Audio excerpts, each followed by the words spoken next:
Welcome to today's tutorial on how to add pictures to PowerPoint. In this video, I'll walk you through the simple steps to insert images into your PowerPoint slides and make your presentations stand out. Step 1. Open PowerPoint. Alright, let's get started.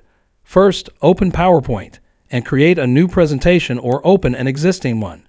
Make sure you're on the slide where you want to add the picture. Step 2. Insert picture. To add a picture to your slide, go to the Insert tab on the top navigation menu. Click on the Pictures option and a dialog box will appear, allowing you to browse your computer for the image you want to insert.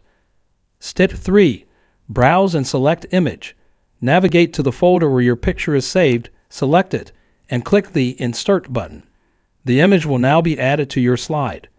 Now you have learned how to add picture in PowerPoint. Thank you for watching this tutorial. If you found it helpful, don't forget to like this video and subscribe to our channel and hit the bell icon. If you have any questions, please leave them in the comments below.